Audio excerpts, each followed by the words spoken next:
देखिए दोस्तों, कई बार क्या है कि बॉडी में ऐसी प्रॉब्लम हो जाती है जिनका जो इलाज होता है ना काफ़ी लंबा चलता है और काफ़ी महंगा पड़ता है। और बॉडी में इस तरीके की प्रॉब्लम हो जाती है जिसके कारण बॉडी के जो सेल होते हैं वो काफ़ी ज़्यादा डेवलप हो जाते हैं, जिनके कारण फिर अलग अलग तरीके की प्रॉब्लम होती है, या इसको कहते हैं स्किन कैंसर होना, जिनमें सोराइसिस आता है और विटिलिगो आता है। सोराइसिस जो होता है एक तरह का स्किन कैंसर ही होता है। स्किन कैंसर का मतलब ये कि बॉडी के जो सेल्स होते हैं वो अत्यधिक डेवलप होने लगते हैं, ज़्यादा डेवलप होने लगते हैं। तो बॉडी की जब डेवलप सेल ज़्यादा हो जाते हैं तो उसको एक तरह का कैंसर ही माना जाता है। बॉडी के सेल्स ज़्यादा डेवलप नहीं होनी चाहिए, नुकसान होते हैं, यानी ये बॉडी में कोई नुकसान कर रहे हैं, इसके कारण हो रहे हैं। कई बार ऑटो इम्यून डिजीज के कारण भी ऐसा होता है कि बॉडी के अंदर जो सेल होते हैं वो काफ़ी ज़्यादा डेवलप हो जाते हैं। तो डेवलप सेल को कहते हैं सोराइसिस होना।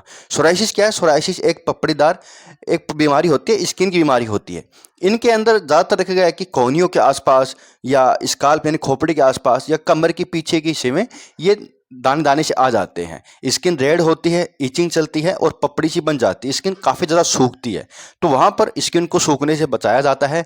इनके अलावा एक विटिलिगो प्रॉब्लम होती है, यानी सफ़ेद निशान की प्रॉब्लम, यानी एक सफ़ेद चमड़े की प्रॉब्लम। उसके अंदर जो मेलानिन होता है, जो स्किन कलर है वो खो देता है कुछ जगह पे, जिसके कारण स्किन पीली पीली दिखने लगती है, लाल लाल या वाइट दिखने लगती है। उसमें फिर दर्द भी होता है, खुजली खुजली भी चलती है, और जो चकत्ते होते हैं, जो वाइट पैच होते हैं वो 1 से 2 हो सकते हैं।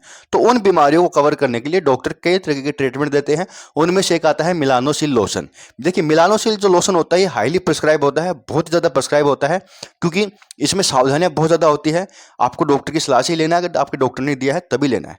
वीडियो का मकसद सिर्फ इन्फॉर्मेशन देने के लिए है, कभी भी सेल्फ यूज़ नहीं करना है। तो इसका जो यूज़ है ना, ये 12 साल से बाद वाले बच्चों में किया जा सकता है, यानी एडल्ट पर्सन में करते हैं, और 12 साल से ऊपर वाले बच्चों में कर सकते हैं।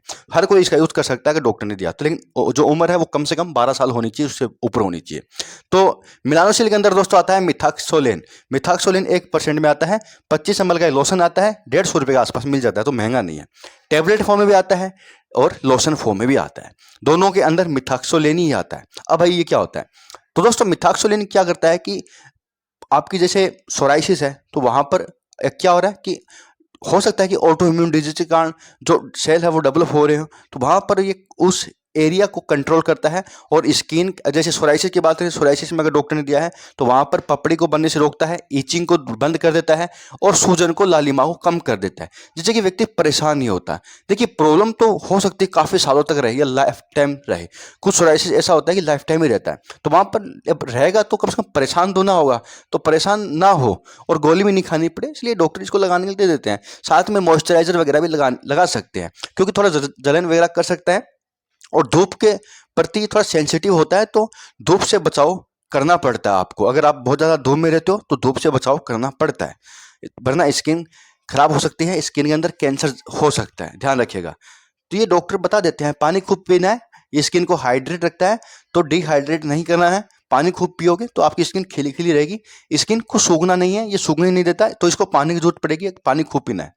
तो सोराइसिस की प्रॉब्लम में लगा सकते हैं। और अगर व्हाइट पैच है तो व्हाइट पैच की प्रॉब्लम में ठीक करता है, नेचुरल जो कलर है उसको वापस लाता है और आगे बढ़ने से रोकता है। वहाँ पर जलन है, खुजली हो रही है, तो वहाँ पर भी ये काम करता है। तो विटिलिगो और सोराइसिस की प्रॉब्लम के अलावा भी कई तरह की प्रॉब्लम में काम आ सकता है। एक्जिमा से जुड़ी प्रॉब्लम में भी डॉक्टर देते हैं। एक्जिमा सोराइसिस थोड़ा अलग होता है, लेकिन सेम सा ही होता है। तो भाई बात करते हैं दिन में कितनी बार लगाएं। तो आपको दिन में 2 बार लगाना है, कम से कम 2 बार लगाना है, और अपने डॉक्टर के अकॉर्डिंग लगाना है। कम से कम 8 घंटे या 4 6 7 घंटे तक लगा भी रहना चाहिए। और आप धूप में जा रहे हो तो कोशिश कीजिएगा उस एरिया को धूप में नहीं रखना है। कोशिश यही करना है कि धूप से बचना है। अगर फिर भी धूप का काम हो तो घर पर आके ही इसका यूज कीजिएगा। और इससे लगाने के बाद हो सकता है भाई चक्कर वगैरह भी आ जाते हैं कई बार लगाने से, वॉमिटिंग होना, जी घबराना, थका थका रहना, तो इस तरह के होते हैं। और धूप के प्रति काफ़ी सेंसिटिव होता है, ध्यान रखिएगा। धूप में बिल्कुल भी लापरवाही नहीं करनी है। तो दोस्तों ये था इसके साइड इफेक्ट, डोज और इसके बारे में संपूर्ण जानकारी। तो यही था, मिलते हैं अगली वीडियो में। बहुत बहुत धन्यवाद।